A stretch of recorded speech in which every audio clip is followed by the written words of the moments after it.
All right, this is Sports for Real with Coach Hall. Just jump right into it.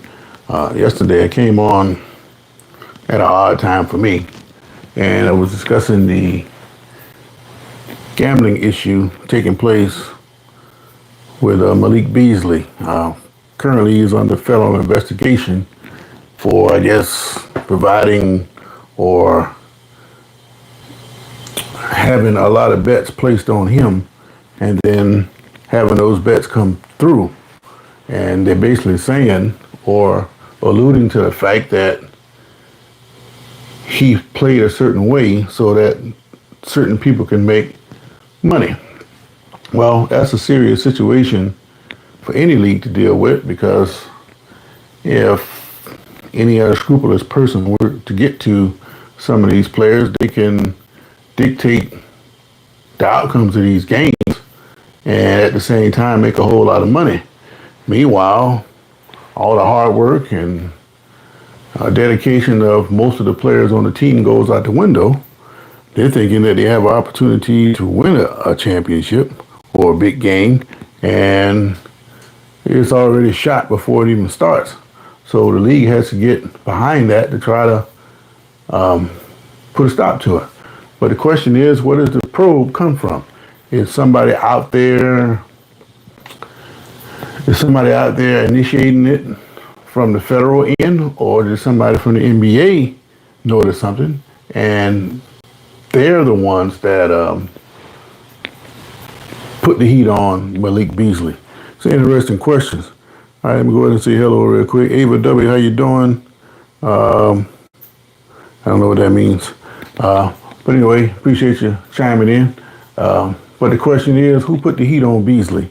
And it's up to Beasley now to answer some serious questions. Now, I started the morning looking out at some of the comments I got from the short video I did yesterday. And one of the comments suggested or stated that Beasley is very obvious in the fact that he was caught red-handed doing what he was doing. They said he's talking about it on the bench, and it's pretty obvious. The only thing that he had wrong, the probe is not from this year, it's from last year when he played for Milwaukee. So again, you got to look at some of the footage and see if it's obvious that Beasley is going up and down trying to affect these bets. Now,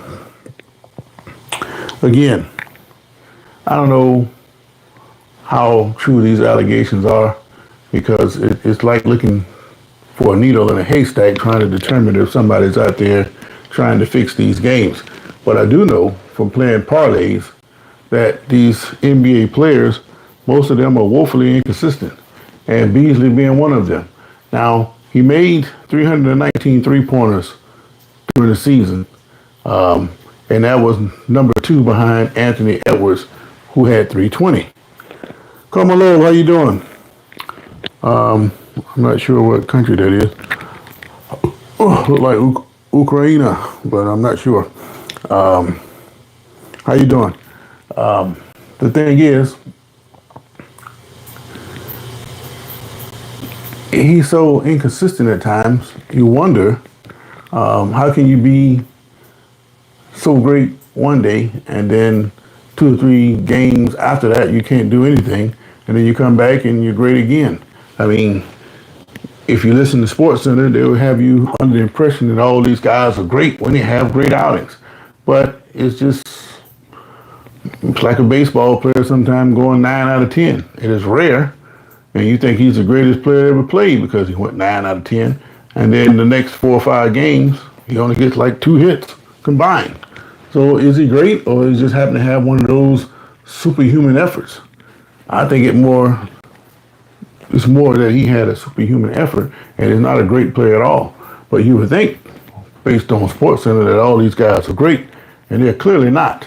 But Beasley, with those 319 threes, he was more consistent throughout the season, but there were a lot of times when he couldn't hit the backside of a barn. And I don't know if somebody put a bet on Beasley to hit X amount of threes, which I've done myself, and lost, like I've done myself, and they got upset about it and say, look, this guy's throwing games. I don't know. It's a question that needs to be asked. But if somebody can just make a phone call and accuse one of your players of cheating in that kind of fashion, then I think the league should step in and be some kind of assistance to get this off Malik Beasley's back. But that is not the case. The NBA let Beasley stand out there on his own. If you remember, it was a guy that played for Portland, John T. Porter. He got hit with a gambling investigation, and it led to him being banned from the NBA for life. So this is a very serious issue that Beasley is facing. And for him, it was rotten timing because, as you know, free agency started yesterday, and free agency players sign these big contracts. Now, the NBA is a little bit different from the NFL in the way that they do things. They have these, when they sign a contract, they have options, and you can accept the option under the old deal that you had already signed, and you already know what the money you're going to make, or you can decline the option and renegotiate. Well, most of these guys are declining and renegotiating, and they're getting a lot more money. You see that Julius Randle, he hit for $100 million with 3-year, $100 million with Minnesota. Minnesota also signed Naz Reid to 5-year, $125 million. James Harden, he declined his option. He's going to be getting, 41 million over 2-3 years. And a lot of players are hitting the jackpot. And Beasley, he was about to do the same thing. He was in negotiation to re-sign with Detroit. He had 3 years, and he was going to get $42 million. But the gambling investigation has put a halt to those talks. So as you can see, he stands to lose a whole lot of money if it's found that he's actually cheating. But even if he isn't found cheating, it kind of put a black eye over him or a black cloud over him, and it's going to follow him everywhere he goes. So anytime he's having a bad game, people are going to say, well, he might be cheating again. And I don't know what Detroit is going to do. I don't think they want to move on from him if he's not guilty of anything. But before they sign him to a new contract where he's bound to guaranteed monies, they're going to wait till this clears up. And so for Detroit, it was good timing. So if you got a guy that is gambling like that, and we don't want to give him extra money to go out the door with. And that's what Detroit is doing. So it's a wait and see thing. Just because you're being investigated doesn't mean you're guilty. But I like to know, where does the finger come from? Who starts these investigations? That's what I like to know. But I do know that a lot of times these leagues do not stand by their players, which why I ask you guys, do these leagues bear any responsibility for their players' gambling issues? Right now it's 60-40, yes. And it's a relevant question because when you go to these venues now, everybody's got these gambling signs and promoting gambling. Gamble, gamble, gamble, gamble on this, gamble on that. Gamble on everything. What time the sun's going to come up? It's going to be 10 seconds late today. All that shit that you can gamble on in the NFL or NBA stadium. Boxing, tennis, name it. Gambling is everywhere. So it's not out of the question that you're going to have some players given the money that they make, and after they pay for all their necessities, they got a whole lot of extra money that they can fool around with. And gambling is a lot of things they do. I know the NFL teams, while on the plane, they be playing cards and they be gambling. Basketball players do the same thing. They gamble on everything. So it's kind of hard to wrestle one guy down over what everybody else is doing. And for somebody to be under investigation, it has to be either pretty obvious or very serious for anybody to want to take a look at that, because gambling is so rampant in these sports. Now, that is not the only thing going on. Like I said, you got free agency, and teams are trying to rebuild and get themselves in a position of how they're going to be next year. You know, they just had the draft last week, and you can see some of the effects of the draft. Like take Utah, for example. They cleaning house with their guards because they just picked up 2 in the draft. So they're making space for them, and players are on the move, and these teams are rebuilding. One team people are looking at are the Lakers. You know, a couple of weeks ago, the Lakers owners, the Buss family, who owned the Lakers for generations, for years, they sold the majority ownership for $10 billion. And the group that's coming in, they got a completely different mindset than what the Buss family had. So caught up in all of this is what to do with LeBron James. LeBron James can still play. He's not as good as he once was, but he's still very effective. He's much more effective than the average 42-year-old or 41-year-old, and he still has a couple more years playing. And he probably can extend that if he's not playing as many minutes as he's been playing. So the question is, does this new ownership group for the Lakers, do they include James in their plans? Or do they try to build around Luka Doncic?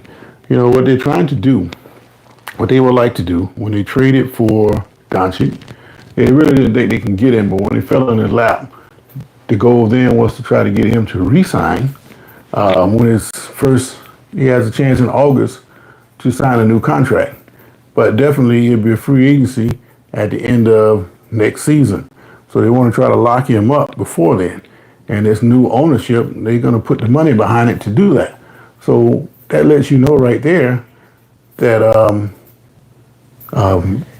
Doncic is the most important player as opposed to James, because they don't know what James might do. He might wake up today and say, I don't want to play no more. He might play 1 year. He might play a half a year. Who knows what James might do because of his advancing age. So Doncic is the one that they need to lock up. They can't afford to lose Doncic and James, so expect them to lock up Doncic as soon as they can. And that starts in August, which is next month, being that today is July 1st. So James, he's now in a position that he's never been in. You know, if you've been paying attention the last 10, 12 years, he's been dictating to the teams behind the scenes about what he wanted or what he was going to do. I don't think he's in that position anymore. And you kind of got that sense when his agent, Rich Paul, which is one of his partners, you got to give James mad credit because he put his boys on when he came into the league. Unheard of, and I hadn't heard anybody else doing that since. But that was a great gesture to bring your boys along and put them on when you got on. And right now, Paul has made his own name, and he's got all kind of big name players out there, and he's negotiating deals and getting paid, and he's doing what he's supposed to do. But he came out with this cryptic message about LeBron James got to do best for his family and best for the team.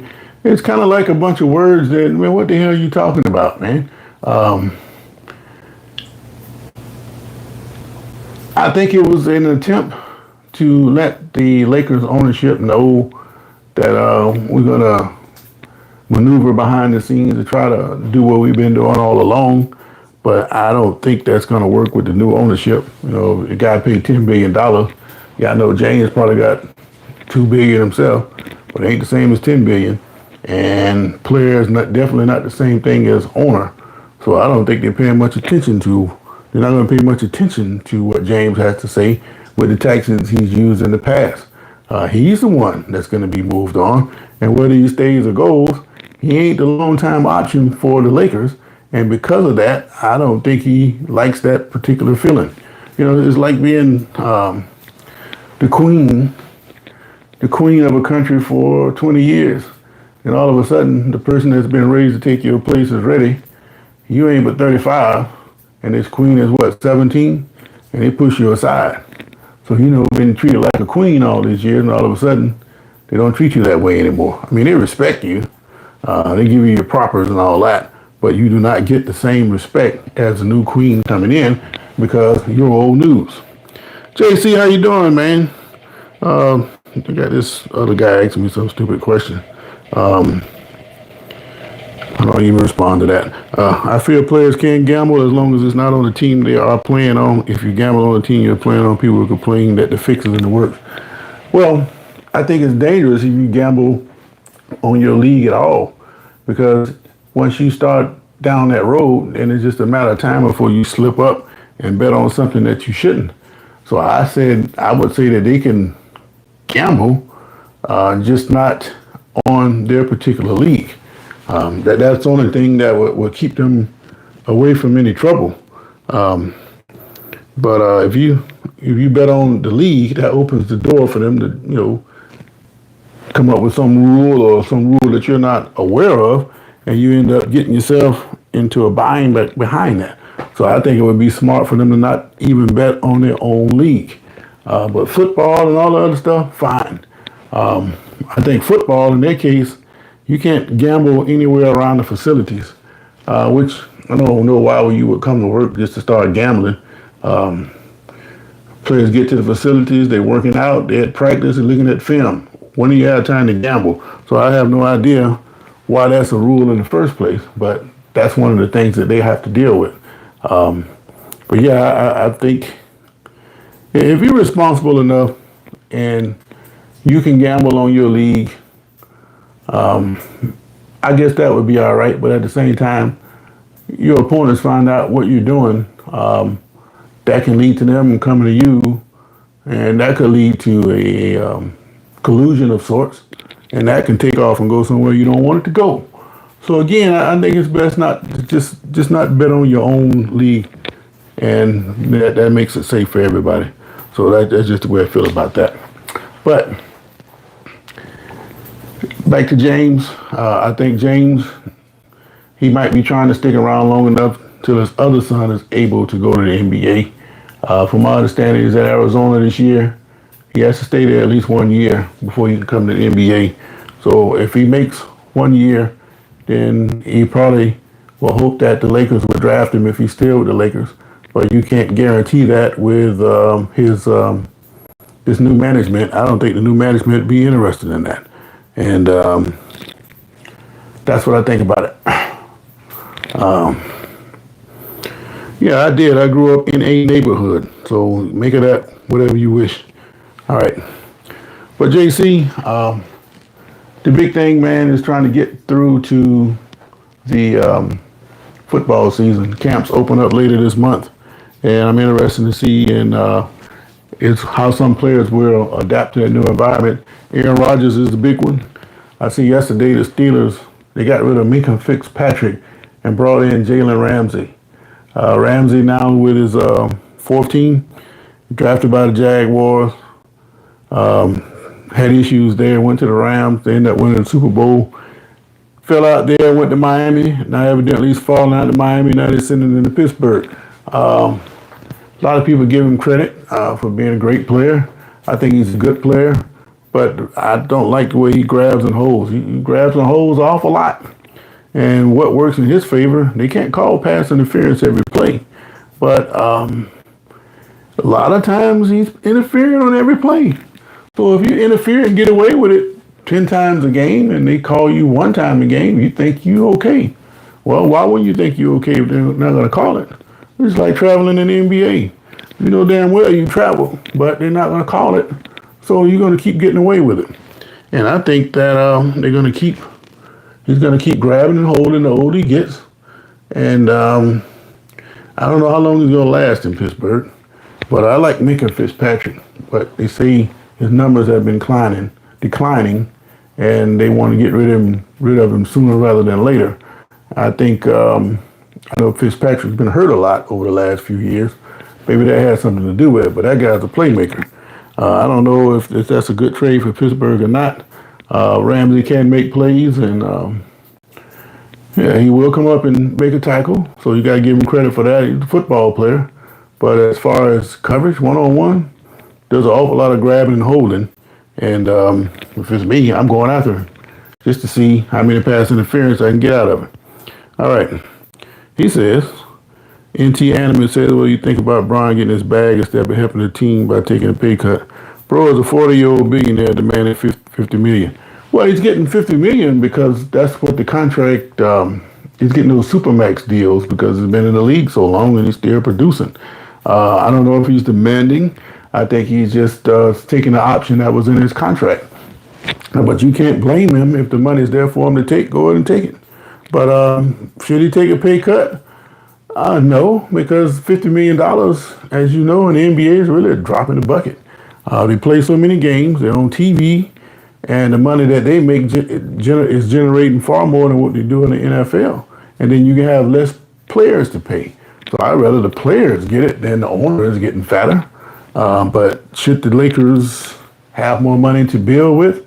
When you got a $10 billion owner, we pay $10 billion for the team. You know doggone well that you're going to spend money to get the best players. So that $50 million they paying to James, it's just a drop in the bucket, man, because they're going to make that money back. But do the Lakers need to get some players? Yeah, they do. But I think Bron, he's got his designs on what he wants to do and making history by bringing his sons in and being wanting to play with his sons. And now he's in his 23rd year in the league, and he's interested in those kind of things. But I think this new ownership, they're going to find a way to get rid of him. This is probably going to be his last year in L.A. if they don't trade him. And I think what he's also doing is trying to hold on to the history of himself being the one who pulled the strings behind the scenes. And that's not the case, I don't think, anymore. They're focusing on trying to get Doncic re-signed, and he's the future because they know he's young, he's going to be around a while. Why not lock him up? When James, you don't know what he might do. He could be gone tomorrow. We'll never know. So I asked the question again, going back to Beasley, should these leagues have a responsibility for these betting players? 70% of you saying yes. And I agree. I mean, you got gambling signs all around these facilities. It's only natural, being that these players are competitive. They betting all the time on silly stuff. They're playing cards on the planes. These guys are getting it in, and they got the money to blow. I mean, I bet you $100,000 I can make this shot. They got it. So no different than the average dude betting $10 on the game. They got it. So they got bad habits that's going to follow them the rest of their life. But it also leads to other things. But like JC said earlier, he thinks that players should be able to bet on league games, just not on themselves. I think that opens the door for other problems because you get to betting on your league, then players find out what you're doing, and then it quickly becomes something real big, real quick that you don't really need. So you're going to find yourself like John T. Porter out of the league. And I don't think that's a good idea. Animate says, for him taking even a $10 million pay cut would allow Lakers use their mid-level exception and use that to sign an actual competent center. Well, that's a good point. They really don't have a true center, and that would help them. But what center would you sign? I mean, would you go after a guy like Rudy Gobert or something like that?